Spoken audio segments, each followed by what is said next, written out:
And then I noticed, for years and years, my husband Bob and I, we just watch the news. We are news hounds, and we just sit in the chair and on the couch, and we comment on the news, and we comment how bad everything's becoming, and we get frustrated, and we get angry, and we get passionate, but we just talk among ourselves.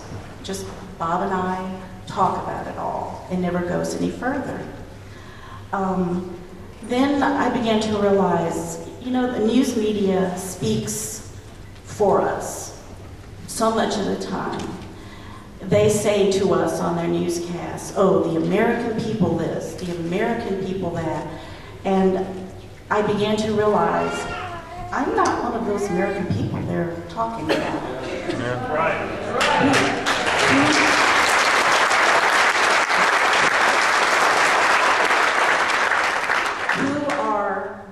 The American people they refer to, and where are they? They're not in my community. They may be in other communities, but I know people in a lot of places, and I don't know any really. If I do, they're in the minority. So I began to look out of my own little shell, my own little home, and I thought, okay, I need to do something. But I was kind of by myself. Of course, I had the courage of my husband, but I was by myself. An official, a politician who was running for office came to Union, Obama, who was not President Obama then, but he came to Union on his bus tour. So I thought, you know, I'm going to go to Union, I'm going to go to that gathering, and I'm going to take a sign. And every time I thought about it, I thought, oh no, I can't do that. I'm too afraid, I can't do that by myself. But I made the sign, I went anyway, by myself. I was not able to get in, but I walked up and down the sidewalk on the perimeter of the barricade with my hand held high, and it was not a sign, it was a sign not supportive of Obama. And it turned out actually to be not as scary as I thought. Because most people were actually very respectful. There were others who maybe would say something in a derogatory way, but it wasn't anything that I couldn't handle.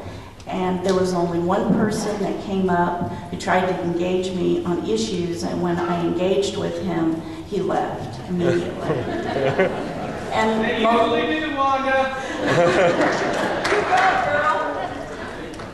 And then during the election campaign for president, for the very first time in my life, I went to work the polls just a couple of times just to make the phone calls. And while I was there, I thought, this is not what I think I'm supposed to be doing. I don't really know what this is accomplishing. It's working in the system, but this is not what I'm supposed to be doing.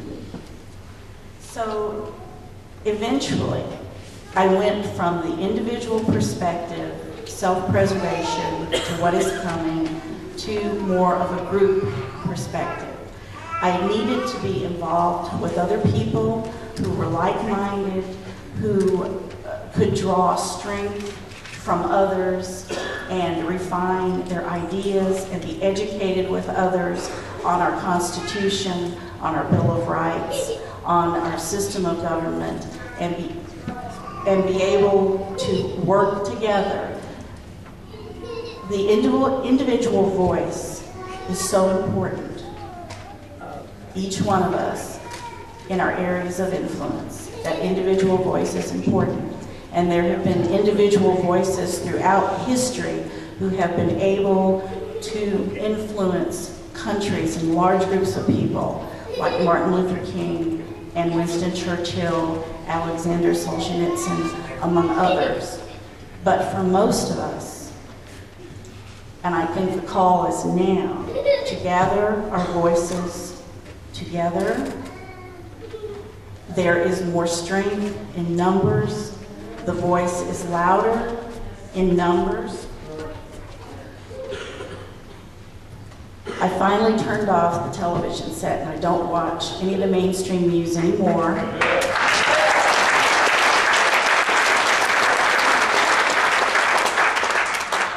I went to the internet and I was absolutely astounded. There are so many groups and people just like me, a common person, mothers, grandmothers, grandfathers, kids, just like me, and they're out there, their lone voices are being joined together with larger groups where we can be much more effective in being heard and be much more effective in the actions that we choose to do. In a group, aside from the strength in numbers, there are more resources. There are ways for knowledge to be disseminated. There is more creativity in our plans. There is more refining of ideas as we get together and we discuss our country, the issues, the Constitution. Sometimes we have gut feelings that something's wrong, something's not exactly right with a piece of legislation, but we don't really know why. When you're in a group, there's clarification of those things and there's teaching of those things. When we're in the group, if we just talk, preach to the choir, the group will eventually drift away. I've seen that on the internet. It'll eventually break up. But if we turn the thoughts that we have and the discussions that we have into action, then we gather momentum, we make plans, we have a mission, we have a purpose, and as a group we can accomplish that much more effectively. Now, the downside. I don't know if you all heard just recently that Sarah Palin resigned yesterday as governor of Alaska. And I think she's a good example of the downside. Whenever we take action, we're like a lightning rod. I was looking at all the lightning and thunder going on this morning when I was in bed, but we're like a lightning rod. We're going to draw criticism. We will draw personal attacks. We will begin to doubt ourselves. We may even become fearful. We can waver in our resolve. We may be called on to sacrifice other areas in our life that take a lot of our time in order to do what we feel we are called to do at this point. We may lose some of the peace and tranquility that we have in our lives. You know, when you watch that news, I don't know about you, but I get butterflies in my stomach. I get so angry, sometimes I shake, and sometimes I can't face it. I have to walk off. So action and becoming more visible in your own little area of influence and in a group will cause many uncomfortable things. So we need to be ready for that. So I just want to ask you a question. Where are you in your wake-up call? Are you watching the news? Are you couch sitting? Are you discussing with people? Have you decided to take some sort of personal action? Are you ready to come out of your comfort zone and join others and resist? Because that's what we must do. And we must do it in an educated, and responsible way.